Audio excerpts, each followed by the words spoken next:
woke me up and planted my feet on the floor and saw to it that I got over to our Black Talk radio station to be with y'all, our WBOK family of listeners. Of course, we're on WBOK 12:30 a.m.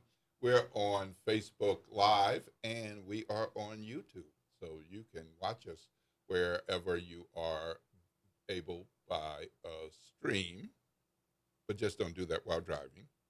And you can listen wherever you are by radio or the website, which can give you a stream as well. And I'm here with Eddie Francis. You're back again, my man. Yep. Good morning. Yes, morning. you fools, you let me back in. How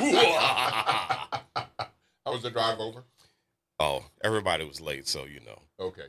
All right. Good. Well, look, we got a great show ahead, but kicking us off right now, extra special guest this morning. We have our Orleans Parish Clerk, Chelsea Napoleon, in with us.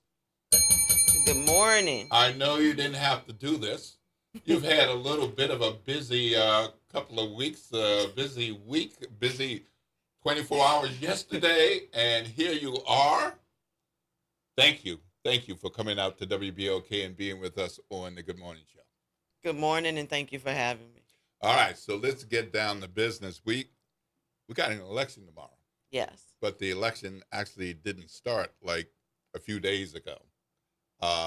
And yes, there have been some other things associated with that, which were the governor's decision about canceling the set of U.S. House of Representative elections. But that doesn't mean we don't have an election. Everything else is on the ballot. That is correct. Available. Everything else.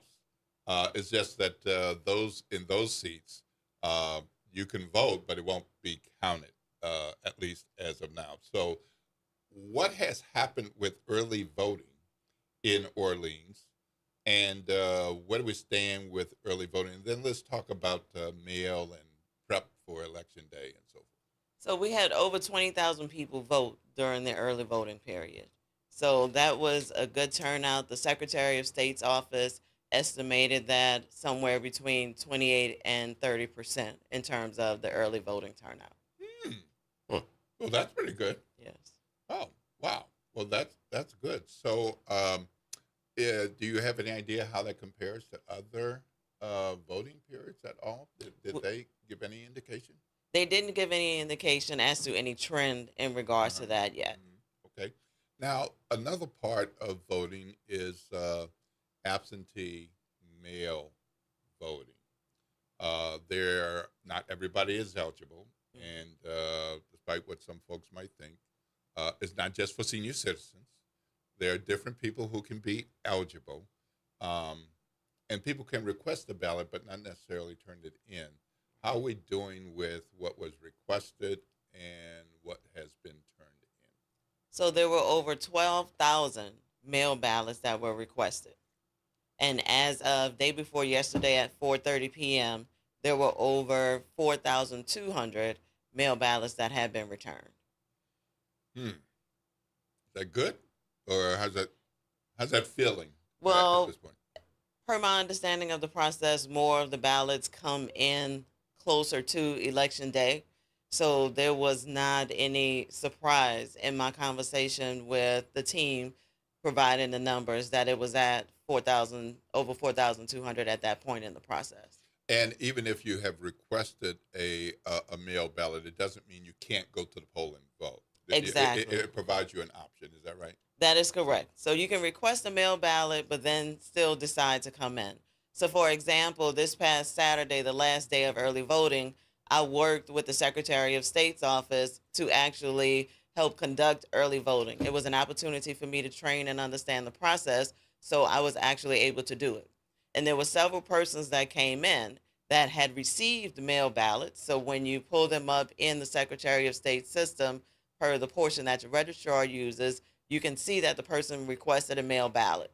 So there was a process to change from a mail ballot to an in-person, and there were several people that had come in and made that decision.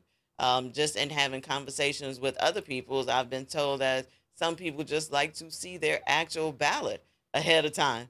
So Although that they can call it up on the website. Okay, Mhm. all right. But I got it in my hand. I just put it on my kitchen table. right, Okay. it is available on the website, but some people have told me they just like to see that paper, and so they still want to come in and actually press the button on the voting machine. Well, it's way too late if you have a mail ballot to put it in the mail. I would not suggest that mail delivery hasn't been quite that fast, probably ever. And but you can hand deliver it to registrar's office, I believe, at City Hall and Algiers Courthouse. I'm not sure about the courthouse, but Hmm. yes, as it relates to the registrar's office. Okay. Is there any place else they can return that you're aware of? I'm aware of the registrar's office. Okay. All right. So City Hall, and that's by 4:30. Yes. Not after you get off of work, but when they stop collecting. Right. Okay. All right. So prep for election day with all the other stuff going on. Things that normally have to take place have had to take place because we have an election day tomorrow. How has that work been going? That work has been going smoothly. So yesterday we went to the voting machine warehouse and we performed what they call seal the machines. So the clerk's office, along with the Secretary of State's office, went through, verified that all of the voting machines functioned, turned them on, verified that there were zero counts showing no votes, no activity on the machine, preparing for the election. All of the documentation, the binders, the signs, the pencils that the poll commissioners will need to use for election day on tomorrow, all of those things were packed into the machine. Once that was verified, then the machines were locked, sealed. This morning, I started out at the voting machine warehouse before coming here. So all of the machines were loaded onto the trucks to be delivered to the different polling locations. We have 112 polling locations in the city. So there are lots of moving parts, lots of things that need to be done. All right. And tomorrow's election day. Yes. What time do the polls open? What time do they close? Can people go to the places that were identified as early voting locations, or they go to their precinct only? All great questions. So the polls open at 7 a.m., they close at 8 p.m. And I'm glad you brought up about where as it relates to early voting, because the voting machine warehouse is an early voting location, but it is not an election day location. Yesterday, while we were sealing the machines, a person came in saying he came in to vote. Mm. So we did explain to him that early voting had ended, and even when you do go vote on tomorrow, you will be going to the polling location, not to the early voting location. So you will be going to your poll location. So please check out Go Vote on the Secretary of State's website to verify where your polling location is. Mm. Okay, so tomorrow I'm going to take a crack at this. Okay. If I get it wrong, let me know. So when people go to vote tomorrow, if you are a registered Democrat, you can vote in the Democratic primary. You can't vote in the Republican primary. Correct. If you are a registered Republican, you can vote in the Republican primary, and you can't vote in the Democratic primary. Correct. If you are a registered no party person, you have the option to choose, and they will give you a sheet of paper to show that you are making a choice. Yes. And you have three choices. One is a Democratic closed primary ballot, a Republican closed primary ballot, or a ballot with no party, in which case you vote for the constitutional amendments and anything unrelated to a party. How close am I? That is exactly correct. Because if you choose no party, you'll have the judges and you'll have the constitutional amendments. If you choose one of the parties, then you will have the primaries for those parties. And as a person is making that choice, there are sample ballots posted at the polling locations.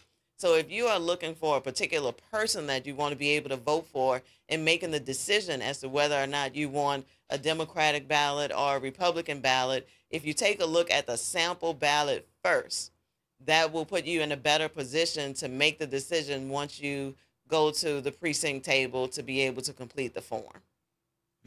Hmm. Tomorrow's a busy day, though. For instance, Tulane's commencement is tomorrow. Yes. So you're going to have people who are residents of Louisiana getting ready to graduate. You're going to have their families getting ready to go to the commencements because they have their individual school commencements tomorrow. Then they have the quote unquote unified commencement, and people are going to be out and about. And so, what is that word of encouragement to get people to take care, to exercise their civic power before they go off and they start celebrating? Because, after the commencement, all bets are off. People are going to be going to their dinners and all that other stuff. And I'm thinking about this. Yeah. I'm thinking through this. And so, what do people need to understand about about really, really needing to go ahead and cast that vote before they do all the things tomorrow? Your voice is how you communicate your political position. Your voice is Mm. how you choose your leadership. Your voice is how you express what you want. So exercise that opportunity. Additionally, since the polls open at 7 a.m., oftentimes people will have time to go do that before they start going through Yeah. the graduation festivities so that they can make sure that they get those things done. And we will be ready to serve them when they come. Okay. So it's been a week. We don't have time to walk through every step of what's been happening, but for you and several other people, it's been a week, and things are being litigated. There are people talking about it. There are people discussing it, but in the end, at this point, it seems this is a legal matter, a court matter, and it will be decided in a court. Yes. How you been doing with all of this drama and how you're approaching this? I know you can't talk about the litigation, but how has Chelsea been doing this week, and how are you approaching the job? So honestly, I've just been trying to stay focused on the work. At the beginning of this, we recognized that an election was coming up. We recognized that there were lots of moving parts, and at the beginning, did not know what all of those moving parts were. So it was important to be able to get with the Secretary of State, get with the staff who have been working elections for many years to be able to learn all of the parts. And in doing that, I attended the poll commissioner class because I wanted to know what instructions were given to poll commissioners. I wanted to know what kind of frequently asked questions came up. And it was quite interesting how interactive the poll commissioners were with questions in different scenarios. What do I do if this comes up? What do I do if this happens? And being able to work directly with the Secretary of State's office and be trained has really been helpful because so we think of election day, right? And we know we go out for early voting. And typically we see the face of the clerk associated with that. There is so much more that goes into that process. Even yesterday, when we were doing the sealing of the machines, the Secretary of State had 3 teams on site because they had a portion to do with the machines. The clerk's office had 3 teams on site. So literally, you would see these 2 teams following each other. One person turns the machine on, the other person goes and verifies the screen information. The next person turned the machine off. The next person put the handouts inside of the machine, in addition to the packages that were already in the machine by the time we got there yesterday at 9 a.m. The registrar has a role. The registrar is responsible for early voting, and the registrar is supported by the Secretary of State with early voting. And since I went last Saturday and actually participated with early voting, I was able to see that coordination between the registrar and the Secretary of State. There are over 1,300 people involved with making an election happen. Mm. So being able to get a behind the scenes look at what that looks like was an incredible experience because when you think about going vote, typically we just think we get up, we go down there, we verify our name and address, we sign our name on the book, we go into the machine, we press a button, we cast our ballot, and we go. But the background that happens in order to make that task happen are varied and significant. So you're doing okay, or trying to? Trying to. Okay. Right. Yeah. That's understandable. All right. Yeah. Okay. Well, you got things to do. We got an election day tomorrow. We thank you for coming in and providing an update, giving us some inside knowledge about the inner workings to make it easy for people to vote. And I'll just add, we were talking about this off air. There are so many people who are inactive voters, thousands and thousands, but it doesn't mean you can't vote. You're not purged. You can vote. So this is yet another opportunity to participate, even if you haven't participated, say, in the last 3 elections. They can vote, and they will likely not be purged because now they become an active voter. Absolutely. Absolutely. That is the way that you stay on the voter rolls, by exercising your option to vote. If you are in that circumstance, though, I do want to say, please allow some additional time for you to complete whatever form is necessary if you're in that particular status. All right. Well, thank you so much. We are going to go to break. Will Sutton here with Eddie Francis and Clerk Chelsea Napoleon, giving us an election update and working at being calm, cool, and collected to this process. We are going to break, and when we come back, we're going to have a special segment about constitutional amendments on the ballot. Yeah, buddy, we got 5 of them. 1, 2, 3, 4, 5. There's lots of people talking about the constitutional amendments, but one of those people who stay tuned and gets into the weeds and knows about this stuff is none other than Jeff Thomas from Think 504. And he's going to be live in the studio with us to talk you through constitutional amendments, to inform you and educate you and give you some advice and counsel, and then you make your choice. All right, we're going to break. This is WBOK 1230 AM, what New Orleans is talking about all day long.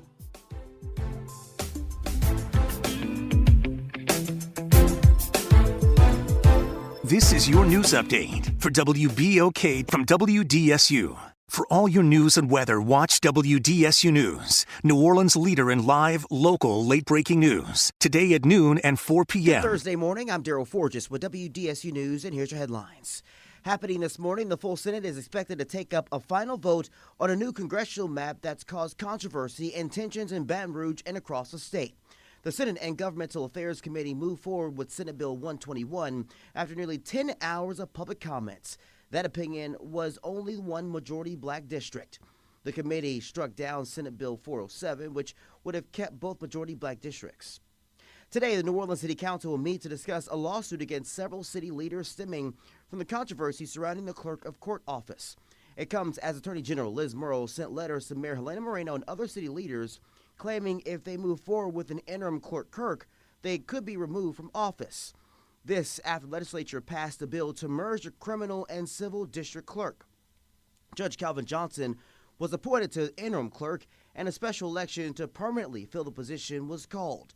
Former civil clerk Chelsea Napoleon then filed a lawsuit against the city to keep her position, which led to the Attorney General's claims on Wednesday. Now, Murrow responded again on last night, saying in part, quote, "If someone is intimidated by being told to follow the law, perhaps that should signal the need for self-reflection." Today's council meeting is set for 2:15 p.m.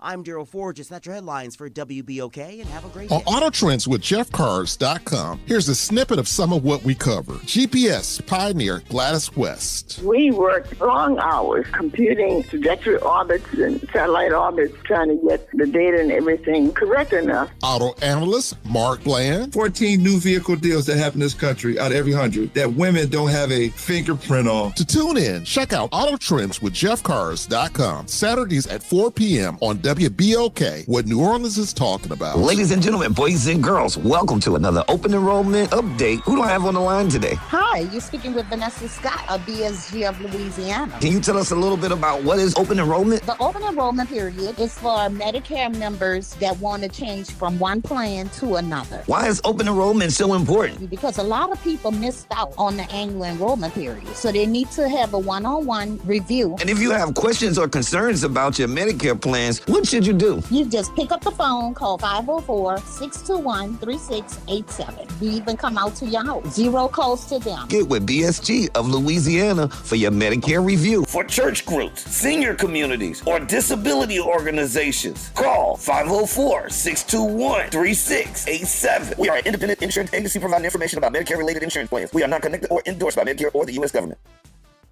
Looking for a great deal on your next phone? Come see us at your locally owned AT&T store for the latest Samsung and iPhones. Visit us at 3616 South Carrollton Avenue. We have great offers on watches, tablets, accessories, and internet service. Whatever your connectivity needs are, our team is here to help you keep connected. Visit us today at AT&T, 3616 South Carrollton Avenue. Locally owned and proudly giving back to the community. The New Orleans Jazz and Heritage Foundation presents Louisiana Cajun Zydeco Festival. 2 days of nonstop dancing and rhythmic sounds of Southwest Louisiana, Saturday, March 30th and Sunday, March 31st at the George and Joyce Ween Jazz and Heritage Center. Don't miss musical performances by Big Nathan and the Zydeco Cha-Chas, Chubby Carrier and the Bayou Swamp Band, Donna Angel and the Zydeco Posse, and much more. Doors open at 2 p.m. and music begins at 3. This event is free and open to the public. For more information, visit CajunZydecofest.com. Good morning, wake up. The Good Morning Show. Good morning. On WBOK.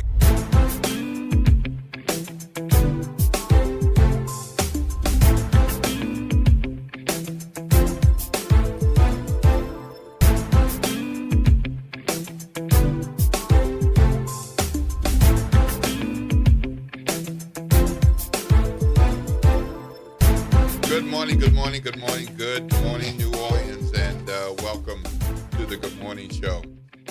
This is Will Sutton, and I'm here with Eddie Francis, and we're going to go into conversation with Jeff Thomas from Think 504 and from Equity Media and WBOK, and I think we'll stop at that list. But, Sounds good. There are other titles and organizations Sure. and groups and man is involved. But before we do that, I got to remind you, it's 7:23 a.m.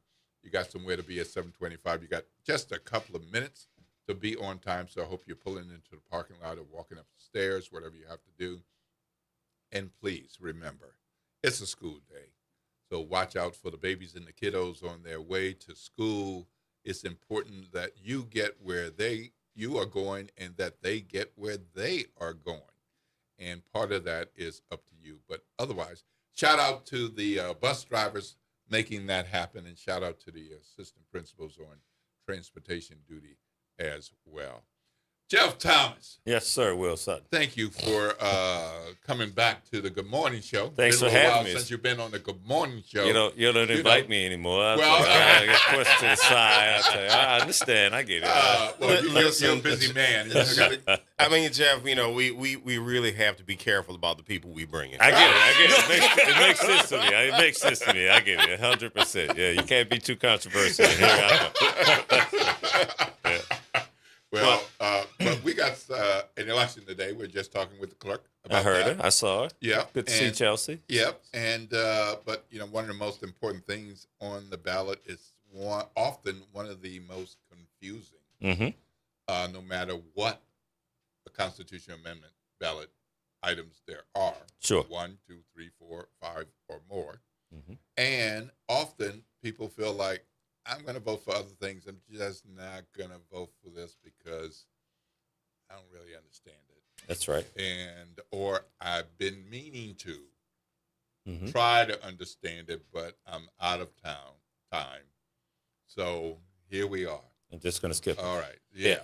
And another thing is prevalent in this election cycle, which is this just vote no to send Jeff Landry a message. And so I think for those people, you can turn off the radio for the next 10 minutes, but I think you should listen. But there is a big movement afoot to send Jeff Landry a message. I mean, you got this recall going on, and so we don't want to talk about these amendments and without that context. But I do think that these amendments are important, and every time you make a change to the Constitution, it's significant. It really changes the way our rules regulate our lives, and they make impacts in our day-to-day lives. And these constitutional amendments are very significant and could really change things, particularly for Black people. Yeah. Say that again. Particularly for Black people, these constitutional I think amendments. that's one of the most important things as we think about these constitutional amendments, because there's no word Black in there. There's no DEI mentioned. But if you dig in and see who are we talking about, sure, absolutely, that's where that comes up. For those of you all who are at a laptop or a desktop, just go ahead and use the search engine and call up Louisiana Constitutional Amendments, May 16th. And they No, Will Sutton. We're going to go to think504.com. Well, that's right. That's right. Well, that's where I read it. That's right. There you go. We posted that article about 2-3 weeks ago, so it's kind of far down. A little bit. It's clear. Not too far. Right. It's clear. It says Constitutional Amendments 2026. So you'll be able to find it. And we have a good synopsis of it. But I'm going to talk to you about it quickly here this morning. All right. So you want to go to number one? Number one. We're going to start with number one. We're going to take them one at a time. Read it. And then, so. Tell me what people are going to see when they go on the ballot. Civil service reform. Do you support an amendment to allow the legislature to remove or add officers, positions, and employees to the unclassified state civil service? Yeah, it seems innocuous. That doesn't seem like that big a deal, but it is a major deal. Think about why we have civil service to begin with. So this is what would happen. This is prevalent, particularly during Huey P. Long, the great governor of the state of Louisiana during his time. So what civil service did was this, that a new governor would come in, all the state workers, he'd fire them all and bring in his own people. And so you had this drastic turnover in civil service, in government jobs.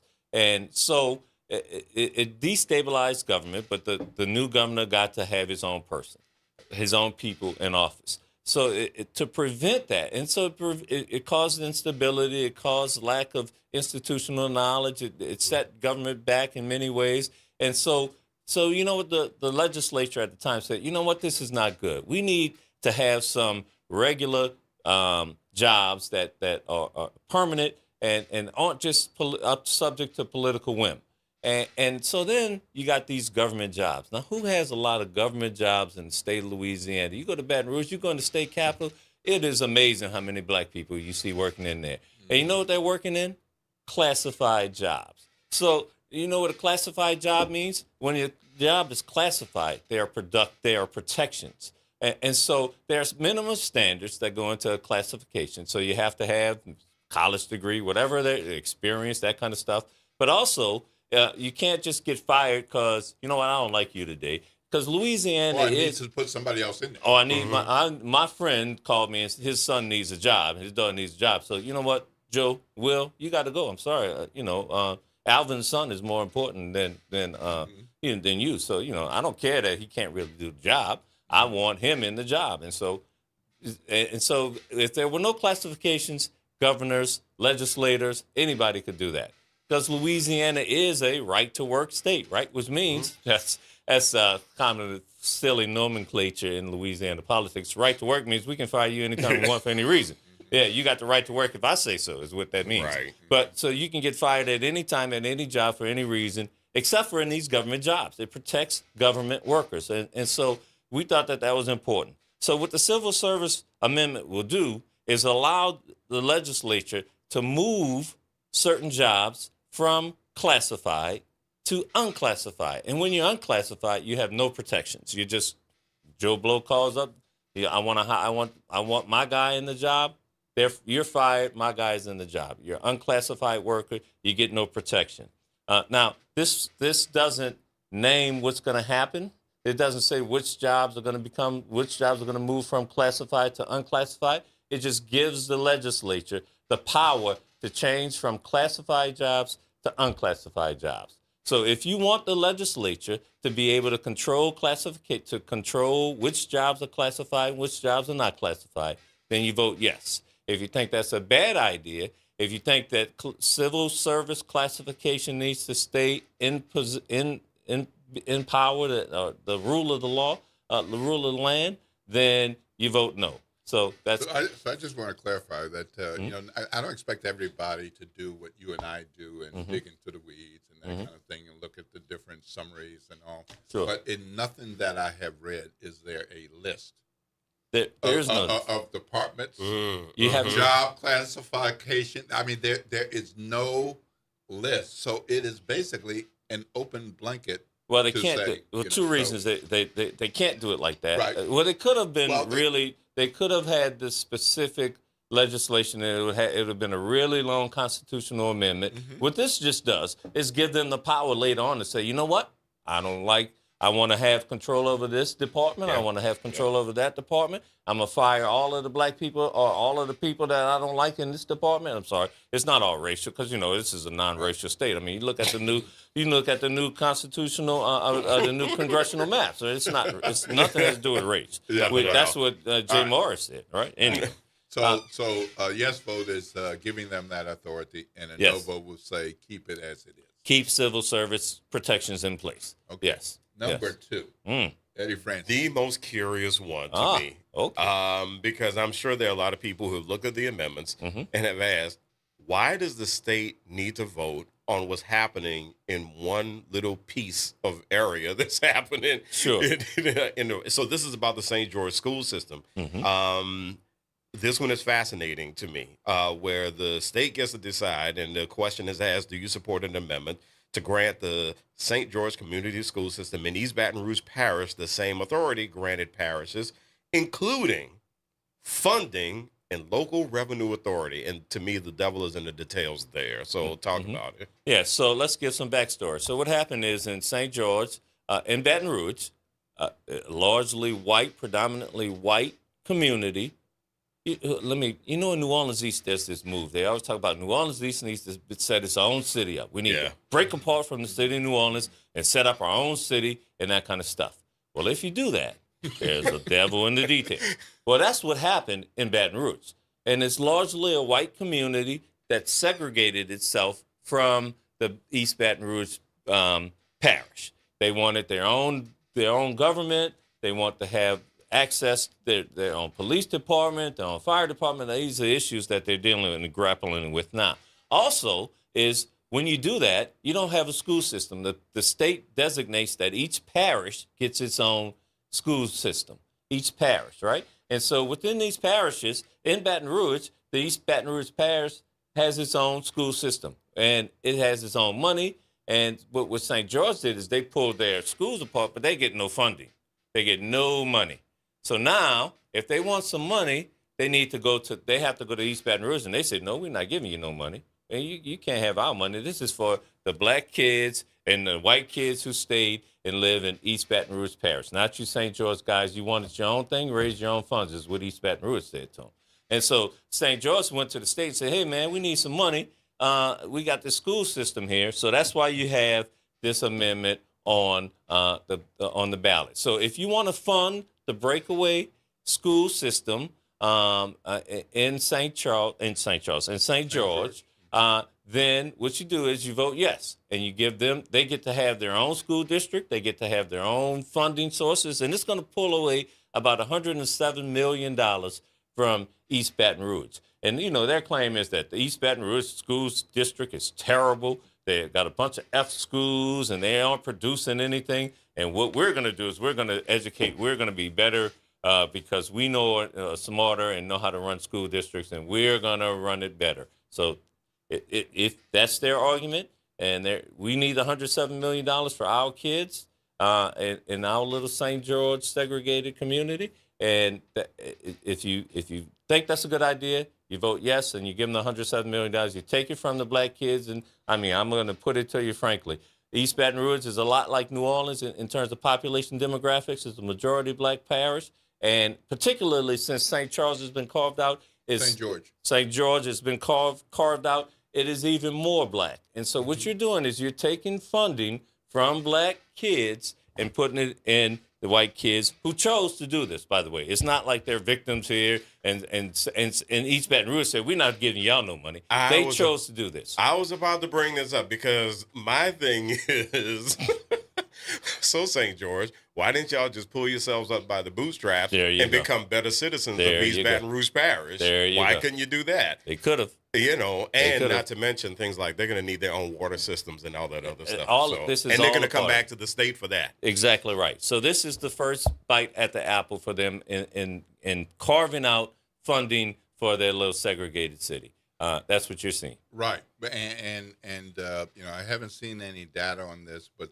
there are enough people in Orleans and in other parishes who find a way to have their kids attend a private school all the way through education or just high school like my family did. But in a case like this, there could be people in what is now St. George who are funding private education. There you go. They create a new school the way they want it to be. That's correct. Then they stop spending on the private school and use our public dollars exactly to right. fund that. Thank you. That's a very nuanced and very smart way of looking at this. And what they are doing is getting private schools at our tax dollars, right? With our tax dollars. That's right. All right. So let's look at amendment number 3. Do you support an amendment to fund a $2,250 teacher pay raise and $1,125 support staff pay raise by utilizing the remaining savings from paying down the debt of the Teachers Retirement System of Louisiana with monies from certain constitutional funds? Let me just pause and say, for those who are listening, if you have questions or comments, we're going to get through all of the amendments so we can make sure that we get through all, and then we'll be happy to, take calls. Time permitted, take any calls. Sure. All right, so that's Amendment 3. Yeah. So that sounds all right. Everybody wants to. Teachers deserve pay raises, right? The state of Louisiana is one of the worst at paying teachers in the southern region, and so nobody's against raising the pay for teachers. And I don't like to tell people how to vote, but if there's one of these that I will vote yes on, it might be this one, because I can tell you who supports it. UTNO, all of the teachers, the United Teachers of Louisiana, all of the teachers unions support this because it's a way. Let everybody know what UTNO is. The United Teachers of New Orleans, and so that is the union of teachers here in the city of New Orleans. It used to be a very powerful union. It's fallen a little harder times than it used to have, but they are very significant, and it is the union that teachers belong to. And so you made me lose my thought when you told me what the UTNO, yeah. So what happens? The way it's going to happen is, let me give you the funding mechanism. They're going to pay down. But the way they do it is they're going to pay down this debt by dissolving these 3 trusts. It's going to save about $1 billion. But each school system is going to save this money, and instead of just having the money and pocketing it, it's going to create a permanent pay raise for teachers and support staff. $2,250 and $1,250, I believe, is what you said those numbers are. It gives a permanent pay raise to teachers. It's a way to do it. They are dissolving trusts that create significant income for school systems, but the offset is that teachers will get a permanent pay raise. So you have to make that decision. It trades protected education trust funds for retirement debt relief and permanent teacher raises. The question is whether to trade a smart reform or a risky raid on these funds. You have to make that decision yourself. All right. So if you vote no, you're maintaining the education trust funds the way they are, and the distributions remain the way they are, and the legislature would have to go in other directions for looking at raises. Pay raise. For the last 3 years, the legislature has granted a $2,000 raise to teachers and a $1,000 raise for the support staff. this is going to up that 250 and 150 each, and it's going to become permanent. And every year the legislature will not have to scramble to come up with money for this increased pay for teachers. Okay. So this is another one to me where I fear people may mentally kind of check out on it because it says business inventory tax. Mm-hmm. And people might say, well, I don't run a business, so I don't care. Mm-hmm. So I'm just going to vote whatever. But for Amendment 4, the question here is, do you support an amendment to allow a parish to reduce or exempt property tax on business inventory? What does that mean? Yeah, so that's Eddie. You make it so hard for me to answer that question. What does that mean? Well, several things that means. So currently, parishes are able to control their taxes by charging. If a business has inventory, it pays property taxes on that inventory while it's in their possession. And so like long-term manufacturers have big pieces of equipment that stay there for a long time, and before they sell it and while they're building it and that kind of stuff. And they actually pay property taxes to the municipalities. You can get rid of that if you vote yes. You stop that from happening. It gives parishes the flexibility to cut business inventory taxes, but it shifts the tax burden. The risk is it's lost local revenue, and it shifts the tax burden to property. From property taxes to sales taxes and that kind of stuff. It is an elimination of an important tax, or kind of an obscure tax, because most people don't know about it. Yeah. But the parishes, in some parishes, this is real money and it's significant to them. In other parishes, there is no business inventory tax. So it kind of it's localized. It depends upon where it is and how important it is. In New Orleans, I can tell you that there's about $100 million that is generated from this tax. So it's significant in the city of New Orleans. And so we would be doing away with it. And so that tax burden would be shifted. And we know the financial woes of the city of New Orleans. So that's what we're talking about. Okay. So then we have number 5. Oh, yeah. Lots of talk and conversation about the judicial, the number of judges that we have in Orleans Parish. There's been conversation about judicial jobs across the state, but somehow it often always comes back to Baton Rouge and Orleans. So this is a statewide amendment. So this would affect the retirement ages for judges statewide. But I'm going to read the. Before you do that, let me correct myself. I said it's $100 million in income to the city of New Orleans. That's incorrect. The property value is about $100 million, and so there's a calculation of taxes based upon that. It's about $1.2 million, $1.3 million in revenue to the city. So I just want to be clear about that. Yeah. I didn't want people to think that it's $100 million that the city is giving away. Right, It's no, not. right, It's okay. Right. Go ahead. Right, okay. So I'm sorry. Let's go on to number 5. No problem. Number 5. Do you support an amendment to change the mandatory retirement age for judges from 70 to 75, provided that a judge may continue to serve to complete a term of office? Okay. So currently the age is 70 years old. So if you are in the middle of a 4-year term and you're 69 and you turn 70 in the middle of that term, you're not forced into retirement. You get to go till the end of your term. They want to extend that to 75. And the thinking is that when a judge is a judge, they have experience, they have competence, they are good at what they do. Judges are elected in the state of Louisiana. People continue to elect them. So they must be doing a good job.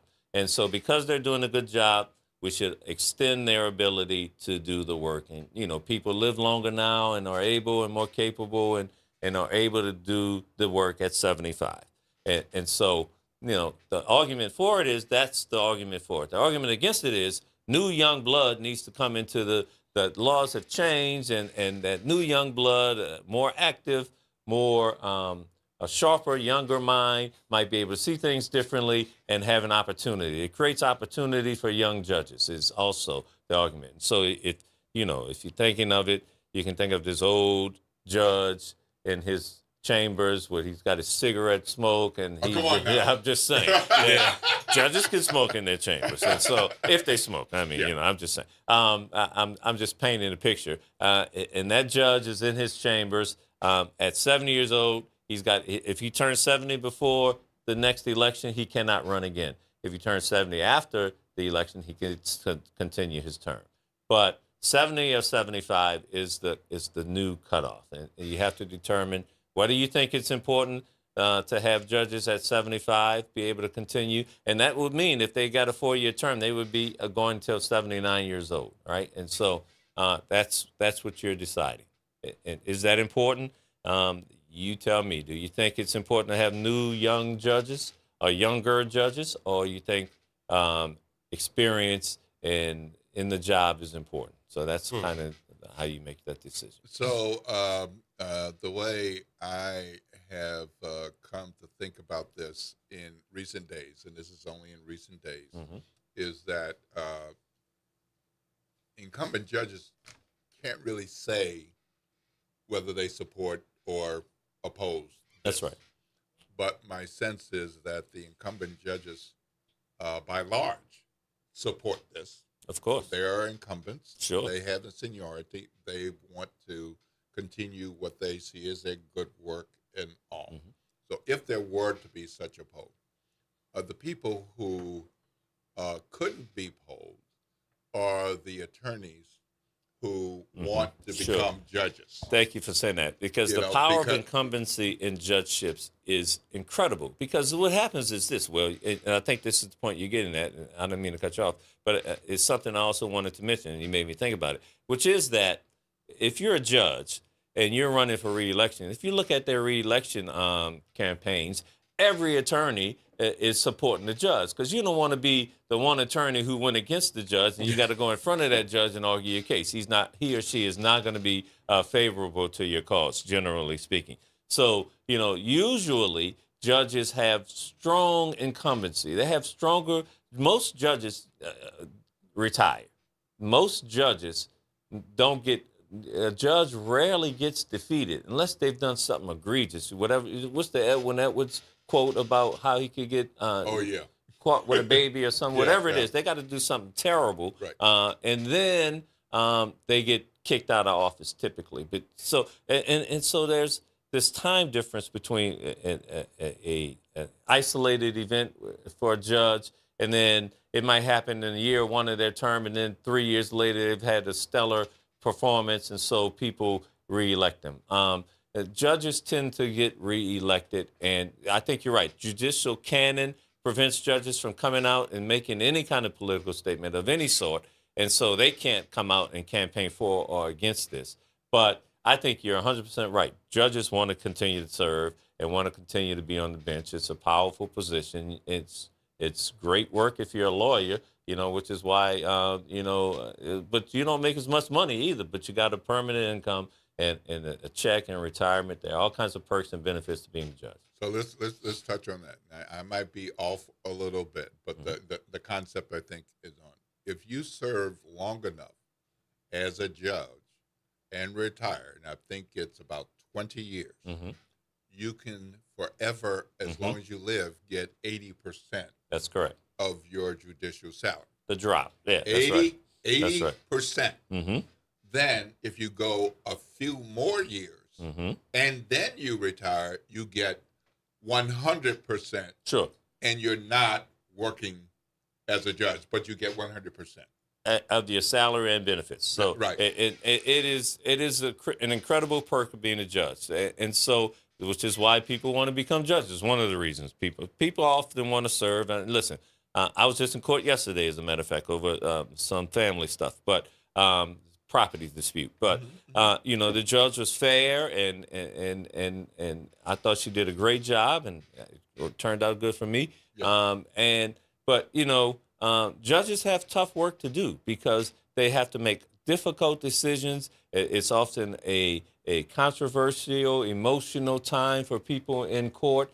And so, it's really important that, we have good judges. That's for sure. So whatever we do, we want to make sure that we have good judges on the bench who are doing a good job. And I can tell you, like I said, I was in court yesterday, literally, and I'm happy. I was in front of a great judge. I don't want to mention her name.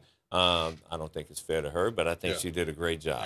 I think she did a great job. Okay. And I'm saying good stuff about her. Maybe I will say, but I have to go back in front of her. I have to go back in front of her, so I don't want to prejudice. I don't want to cause any. Right. We got this continued for a part of it, and so I think that's going to be fine for me too. But got to go back in June. Anyway. All right, great. All right. Well, good overview of our 5 constitutional amendments. I know it's a lot. Mm-hmm. Don't forget, you can go to Think 504. Just scroll down just a little bit. It's not that far down. That's right. It's not that far down. It's pretty clear once you see the headline, the piece that Jeff Thomas wrote, in addition to what you're hearing right here on WBOK. I'm Will Sutton. I'm here with Eddie Francis. We're in conversation with Jeff Thomas. Look, we've got to take a break. And when we come back, I see Ms. Jones has a question or a comment. Okay. So we definitely want to hear from Ms. Jones. Oh, Ms. Jones. Eddie Francis, who don't like old wants people. To call. What's that number? 504-582-9422. 504-582-9422. This is WBOK 1230 AM. What New Orleans is talking about all day long.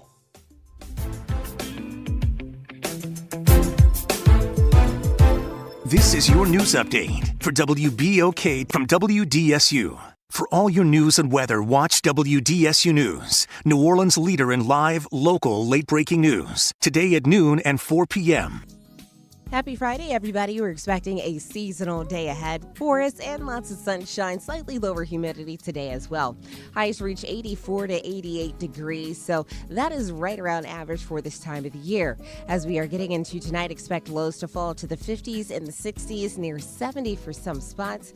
And then for your Saturday, back into the mid to upper 80s, even warmer as we look ahead to Sunday on into next week. From the WDSU First Warning Weather Center, I'm Raven Richard. Hey, this is D. Riley from the 90s Hits R&B Jams. Make sure you listen to WBOK 1230 AM every Saturday night from 7 until 9 p.m. I'll be giving you the best R&B jams from the 90s. That's right, all your favorites and more. With me, D. Riley, your host of the 90s Hits, right here on WBOK 1230 AM, or listen online at WBOK1230.com. WBOK, the station you listen to longer. Life has a way of shifting priorities, changing needs, and pivoting plans. Home Bank is there for all of them. Their bankers partner with you for every step along the way, from understanding your needs to celebrating your success. Home Bank is invested in the vibrant spirit of our community and in you. So partner with them. Stop on by any banking center in the greater New Orleans area or visit home24bank.com to get started today. Good for business, good for life. Home Bank, a member of the FDIC. Our power bill's up again. Oh, feels like everything costs more these days. I saw Mark Wright and John Young are running for the Public Service Commission. Could they help? The PSC controls our electric bills. Definitely not. Why not? Well, Mark Wright wrote the law raising Louisiana's sales tax to the highest in America. Then Wright took thousands from utility companies he'd regulate. Even tried letting politicians use campaign cash on fancy perks. And the other guy, John Young, backed a $22 million property tax plan. So both have a record of making folks pay more, and now Wright and Young want to take control of our power bill. Unfortunately. Sounds like Mark Wright and John Young are wrong for the PSC. Very wrong. Paid for by Fair Rates First, not authorized by any candidate or candidates committee. FairRatesFirst.com. I'm Cynthia Willard Lewis, and I encourage you to vote Nick Alvarez. He will protect Louisiana families and fight for lower health care costs for everyone. Vote Nick for U.S. Senate. I'm Nick Alvarez, and I approve this message. Hey everybody, it's Graylin Bryant Banks. And Kimber White Dupree. From the front porch. Some combos are too good to miss. Now you can pull up a chair to the front porch anytime. Just search WBOK Media and subscribe to the Front Porch Podcast. Download, share, and hit us with a 5-star rating because New Orleans culture deserves to be heard loud and clear. Good morning, wake up. The Good Morning Show. Good morning. On WBOK.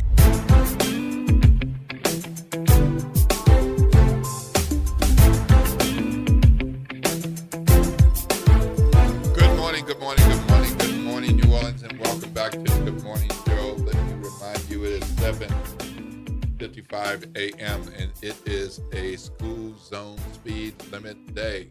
It is Friday, and kids are on their way to school or in school. School zone speed limits are 20 miles per hour around those schools. So please, please, please be careful. Do what you need to do to get where you are going.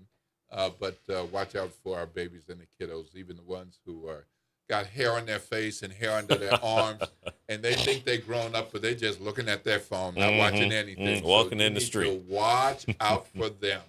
Make sure that they, too, get into those schools. I'm Will Sutton here with Eddie Francis. We're in conversation with Jeff Thomas about the Constitutional Amendments, and we're going to take some calls because this stuff is really, really important. Good morning, Ms. Jones. You're on with Will Sutton, Eddie Francis, and Jeff Thomas. Good morning. Good morning to you all and to the listening audience. This really is an important topic.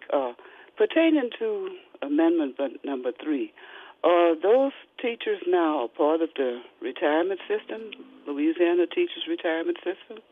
They absolutely are. Yes, ma'am. That's a very good point, Miss Jones. Miss Jones, the first lady, as Oliver used to call it. She is definitely on it. And so, right, they are going to pay down retirement debt.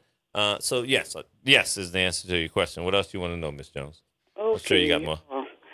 And you mentioned something about, they often say something about public funds going to the private schools, especially with St. George, the newly created island of schools. Mm-hmm. I read a book or a chapter of a book that was written in 1949 where they had plans to do this. And I copied that chapter from my cousin. It was a book that she found at a bookstore that had old books. And that's why I'm against, just discarding books and using technology for reading, because they could cut that off anytime they want to. And it said something about public funds to private schools. And this may be what it's heading to. Yep. Little by little. That's what that's point well made. You're 100% right. I agree with you, Ms. Jones. Right. Thanks for that. I find that I copied the chapter, so when I do find it, I'll share it with you all. Please. That would be great. People some years back, but they did nothing. The only person that mentioned more about it was Coach Frank that used to come on BOK. Yeah, absolutely. And he talked about Leslie Jacobs and the charter school. He couldn't talk about it enough with people to kind of just ignored him. Hey, Ms. Jones, we're going to take Reverend Calhoun. Lord's blessings. Have a great day. We want to get him in before we out. Thank you, Ms. Jones. Good morning, Reverend Calhoun. You're on Will Sutton, Eddie Francis, and Jeff Thomas. Good morning, gentlemen. Reverend Willie, I have a quick question. Is it, because I do understand about this now, they want to give the legislature and the governor authority to appoint judges? Mm-hmm. What I'm looking at is the attack on revenue, taking revenue with St. George and all of this. In my opinion, it seems like they're siphoning more and more money out of the normal system to create a system that we really won't have a voice in. St. George was a subdivision, or I guess it's still a subdivision. I don't know. I guess it's our own little city now, right? That's right. Mm-hmm. So who's going to, in other words, they're saying that they don't have enough people in that subdivision city to pay the bills. So now they're going to go back into East Baton Rouge and take monies away from East Baton Rouge to fund the necessary departments of a city. Well, that's kind of not incorrect. That's kind of incorrect, Rev. I was going to say, that's that Carver education that you got. Let me. I'm sorry. I just had to take that zing at you. I'm sorry. I'm sorry. But no, listen. I will talk about turning purple people blue. I'm sorry, Rev, but I didn't. He messes with me every time. But so the point though is that they when they did this, they don't have the mechanism to generate the funds. They have no way of funding their educational system.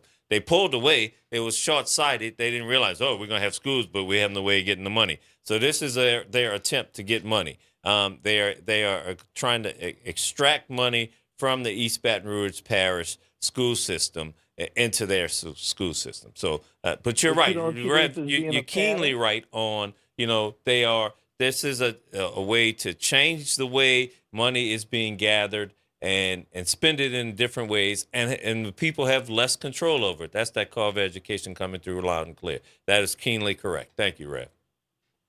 But let me just say this, and then I'm gonna go. Yeah. The attack that's coming from the governor's office on this city to take more money and more funding away to control, I should say, the revenue that's generated here. What can actually be done to stop what's going on this attack that's coming toward us, or to us rather? Vote no on these amendments. That's listen. They can't do this without these amendments. That's why these amendments are in front of you. As much as they want to do it, they have to do it legally. And the way they do it legally is put these amendments in front of people, and then they implement their plan behind the scenes. For example, when we talked about when they are changing from classified to unclassified, they don't have a plan really and truly. They just know they want to be able to fire people when they want, who they want, whenever they feel like it. And what you have to do is, as a citizen, stand in the gap and say, you know what, that's not a good idea, that's not good policy, and I'm voting no on that. That is how we get to control it. That is our way we fight back. We got to vote. All right. Look, don't be mad because y'all mom and daddy had to pay for y'all to go to school. Yeah. All right. All right, Red. All right. I deserve that. I deserve it. Reverend Calhoun, Lord's blessings to you, Blue. Lord's blessings to you, Blue. You have a great day. We got to take Ryan real quick. Have a great day, Reverend Calhoun. All right. Ryan, we got about 40 seconds, and we got to go because we got ready for our next segment. I was listening to him talk. I was just trying to listen to him talk, man. What's wrong with y'all? Ryan, do you have something right now? Because we're going to have to go to the next segment. No, it's good. I know. I just want to say hello. And honestly, I had never looked in their eyes live, those state senators. It was eye-opening and also a blessing to just see them stare you down and stare them back down. And they hate listening to the truth sometimes. You're talking about when during the redistricting hearings on Friday and yesterday?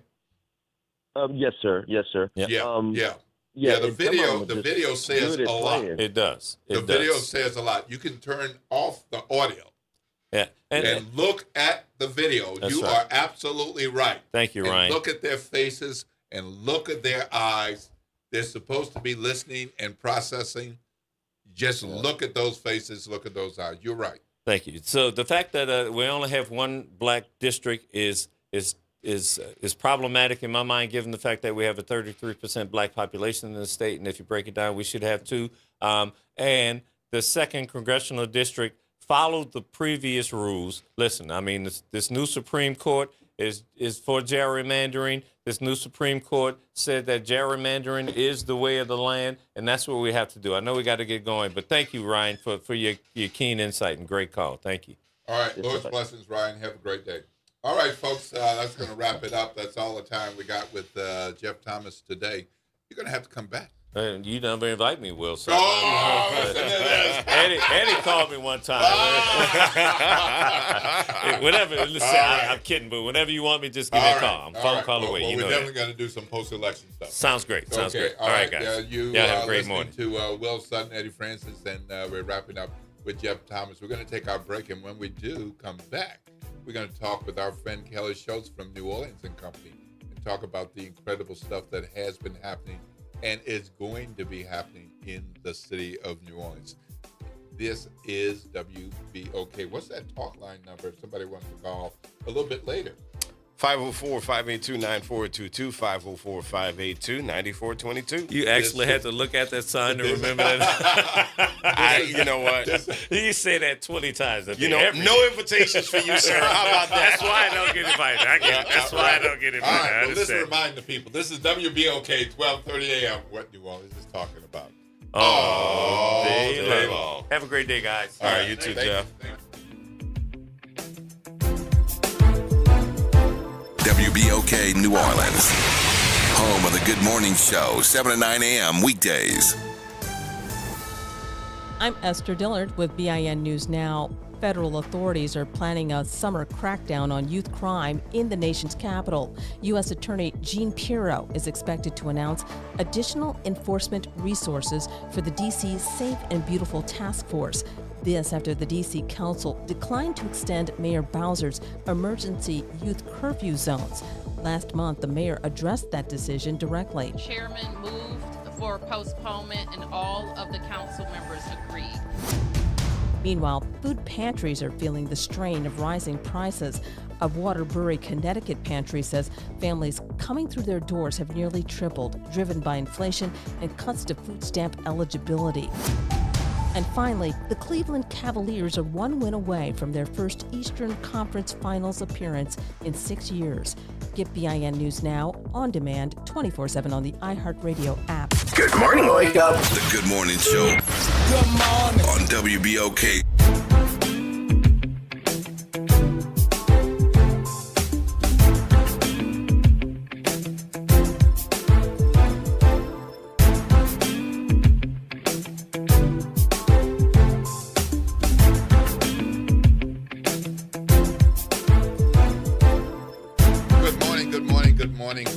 Good morning, New Orleans, and welcome back to the Good Morning Show. For those of you all who have been tuned in since 703, 57, 21, 40, 750, and those of you who are just tuning in now, it's okay. You're right on time, and you are on time because I am Will Sutton. I'm here with Eddie Francis, and we're about to jump into conversation with our friend Kelly Schultz, the Senior Vice President of Communications at New Orleans & Company. Good morning, Kelly. How are you? Hey, Will. Hey, Eddie. Good morning. How the little ones doing over there? Sorry? The dog.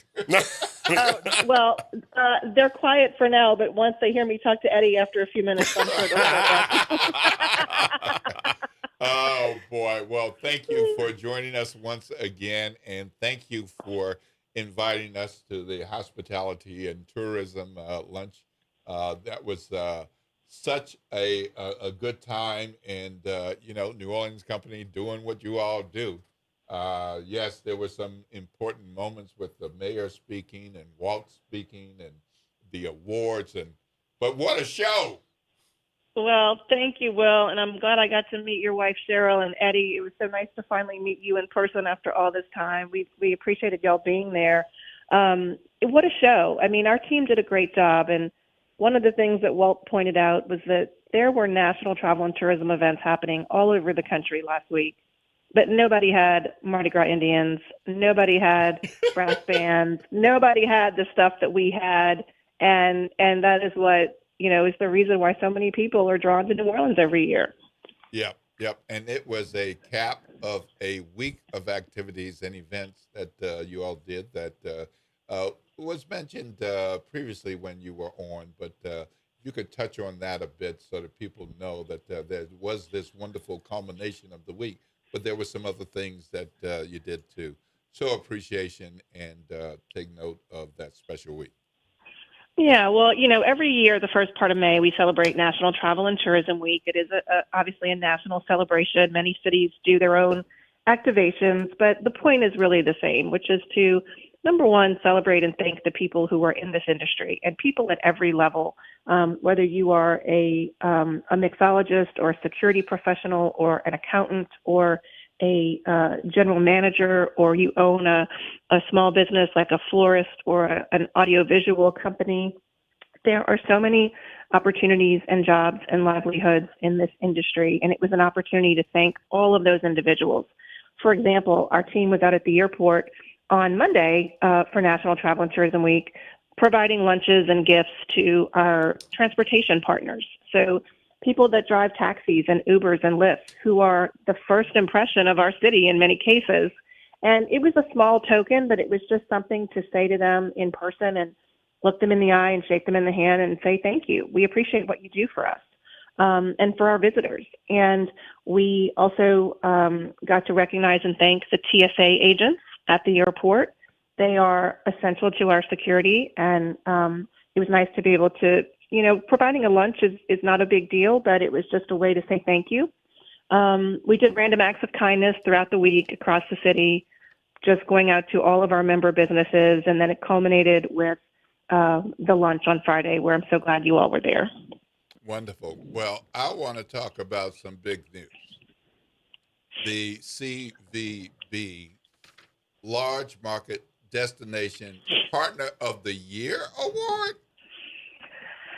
That's right. We are so excited. Well, New Orleans & Company won a national award as basically the best destination partner of any large city in the United States. Definitely get a bell. Definitely get a bell. Thank you for the bell. I love it. But no, and here's why that is so special. It's because the award came from an organization called Helms Briscoe, which many people don't even know what that is. But if you work in our industry, you know that it is a global company, and they specialize in hotel site selection and placement of meetings and events. So there are 1,300 global employees of this company called Helms Briscoe. All they do every day is find meeting locations and hotel companies to partner with cities like ours and with customers. So they serve as the link between destination marketing organizations like us and all of the customers out there who are looking for places to bring their major meetings and events. And those Helms Briscoe individuals who have comparison with organizations like ours all over the United States selected us as the best of any large city in the U.S. It's really something to be proud of. Wow, that's huge. Because though I don't work in the industry, I've heard of Helms Briscoe before with my journalism career in different marketplaces. But I have to say, hearing Helms Briscoe's name here in New Orleans, that is a big deal. That is a big deal. I mean, there are places that do great work who I'll say are considered, but don't get this level of recognition. Right. And, this award went to New Orleans & Company, but one of the things that those customers, those meeting planners always tell us is New Orleans is different from other cities because our hospitality community truly is united. So if you're a meeting planner with Helms Briscoe or anywhere else, if you're looking to bring your event to a city, in many cases, the hotel partners don't collaborate with each other. It's very competitive. New Orleans really works in unison. So, the folks at the Hyatt or the Hilton or the Marriott, their primary goal is to get that meeting to New Orleans.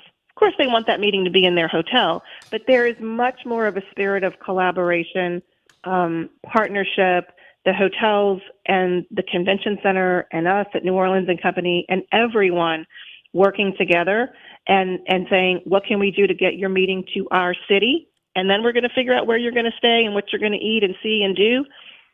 That collaboration really stands out, and meeting planners tell us that over and over and over again. They don't always get that in other cities. So, Kelly, at the luncheon last week, there was a kind of an ear-popping number that was mentioned as far as 2025 visitors that came to the city. 19 million with an M? That's right. Yes. It was great timing because we had just gotten our 2025 visitor numbers. It takes a while, obviously, to compile those numbers. And Walt was able to announce last week that in 2025, we welcomed 19.46 million visitors to the city. That is a 2% increase over 2024 numbers, and it's just 1% shy of our all-time visitation record, which we set in 2019, which was that last pre-COVID year. So, as you all know, 2025 was not an easy year. We had many highs, but we also had many difficult times too. And so to come out of the year and be able to say that 2024 and 2025 were the second and third highest performing tourism years on record since 2019, before the world changed with the pandemic, it is a pretty big deal. And for perspective, so that people can be reminded, in Orleans Parish, we don't even have 1 million people living here. I mean, so to have 19 million, over 19 million come through and visit us, that really is, I have got to say, and and Walt used this term last week that the city punches above its weight class. Yep. He says that a lot, and it's true. I mean, as you said, we are a relatively small city population-wise.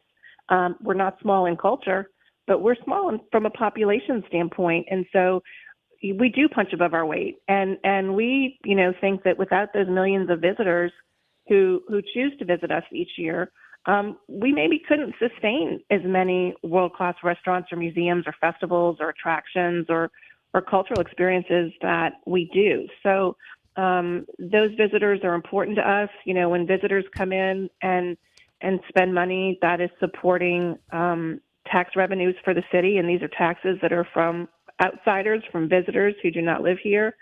That helps with infrastructure, education, public safety, transportation, and not only in New Orleans. There's really a ripple effect throughout the entire state of Louisiana.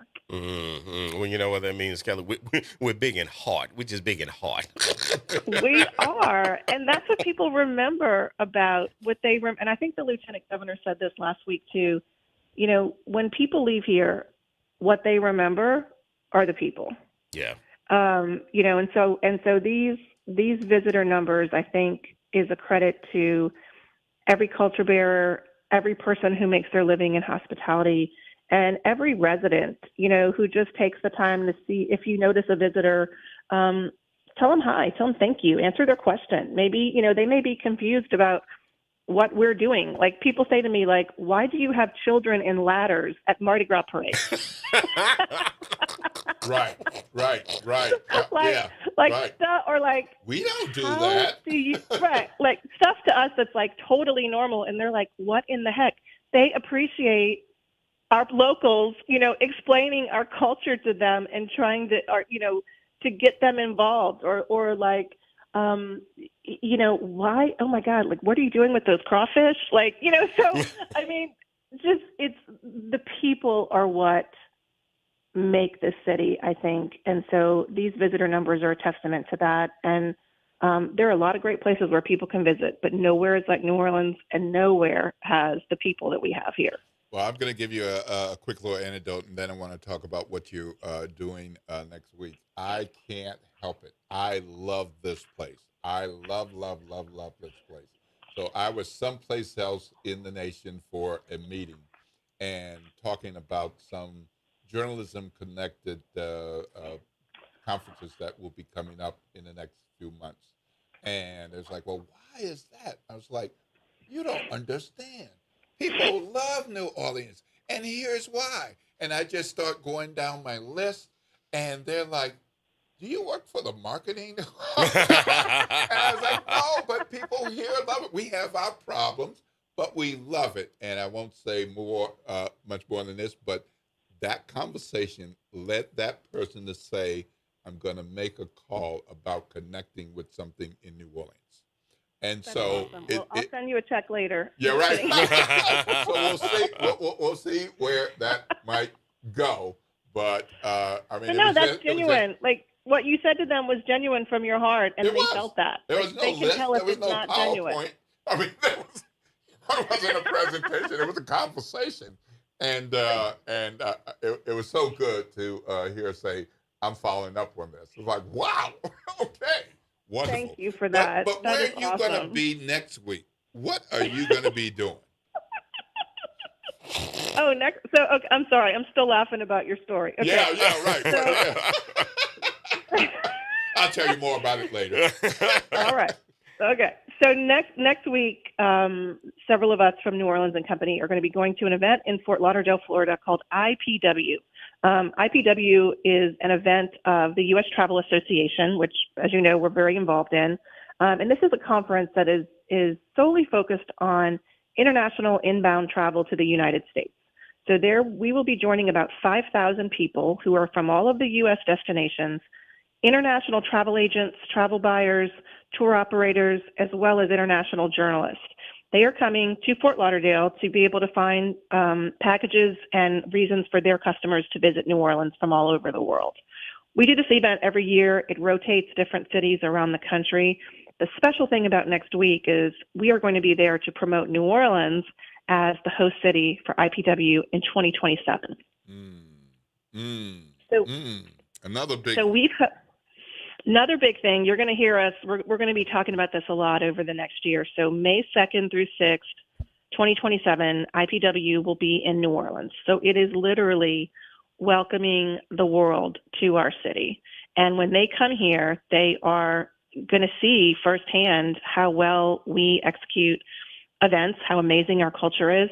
The last time, Will and Eddie, the last time we did this meeting was 2016, and people still talk about it. They still talk about New Orleans as one of their all-time favorite IVW cities, and these are people that travel the world every week, right?